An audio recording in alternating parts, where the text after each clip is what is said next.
Shortly before 7 o'clock this morning, our deputies were dispatched to a welfare check to check on an individual that was in the home here behind me. When they arrived, the mom let the deputies into the house. When they made entry to the bedroom, the gentleman greeted them with gunfire. Our deputies fired back, killing the suspect. Were any deputies injured in this? Yeah, one deputy was shot. He was transported to a local hospital where he's expected to be okay. He's up and talking to doctors now. Where was he hit? He was hit in the shoulder. What was the nature of the call? Is it a welfare check, but what was he in distress or? So the mom had called her place of employment to explain to them some things that the son was doing and the way he was acting. The employer called us to come check on the mom. When our deputies got here, they opened the door. The mom greeted them. She walked them to the bedroom where he was. Then he turned over and then started opening fire on our deputies. So obviously, our deputies come to work every day, not expecting to have to do that. But we're very thankful for the outcome that our deputy, first of all, is going to be okay. And anytime there's a loss of life, our thoughts are with that individual's family. That family is cooperating. They understand that it's also a very difficult time for our deputies, just as well as it is their family. How old was the son? That I do not know. I do know he was adult age. You mentioned this was a welfare check. Was it just deputies who were responding, or were there other agencies that came as well? No, so there were just deputies initially, and then obviously once the shots were fired, the fire department was called right away. So the fire department came and did, just like they would any other time, tried to administer life-saving measures, but they were unsuccessful. I want to understand that phone call. You said that the mom called her employer, the employer called you guys. So yeah, essentially a third-party call. So the mom was calling her employer to explain what was happening. Again, we're still trying to piece together, was the mom going to be leaving the house soon, and was just having casual conversation with her employer about what was taking place. The employer knew that there were guns inside the house, so out of the safety of the female, the mom, they called us, and it was this just goes to show you this was a typical Thursday morning. Our deputies respond to welfare checks daily, sometimes multiple times a day, and this was not expected by any stretch of the imagination. So when you responded, you knew this person had guns?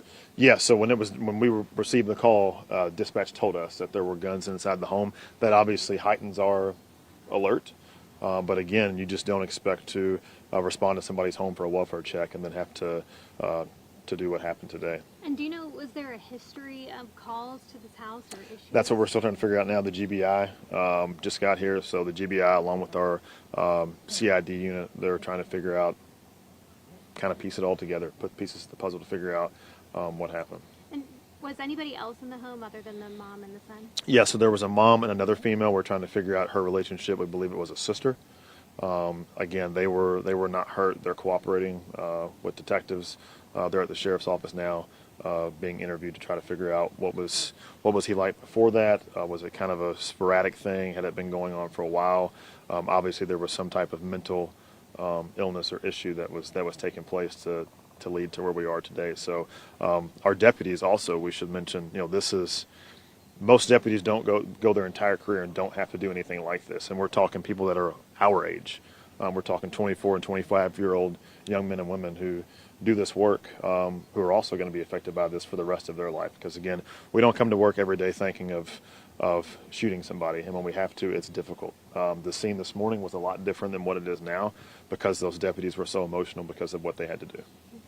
Can you tell us more about the scene when they walked in? Do you know exactly where he was in the house? So he was in the bed. He was laying in his bed. When deputies opened the door to go into the bedroom, he started shooting at them. Just immediately? Mm-hmm. So he was living in this home? Yes. Was there any, did deputies say who they were before they went in? How does that work when that happens? Yeah, so again, this situation was so different because the mom greeted us at the door. And from what we believed he heard us, the conversations that our deputies were having with the mom, she walked us back to say, hey, he's in here. And as soon as she opened the door and we walked in, he started shooting at our deputies. So he was prepared? He was prepared. And was there any indication of the mom's life being at risk or anything? I think that's what's started the welfare check. I think whoever she spoke to, wherever she worked, felt that her life was potentially in jeopardy. So they clearly did the right thing. Obviously, the outcome is not what anybody expected or what anybody wanted.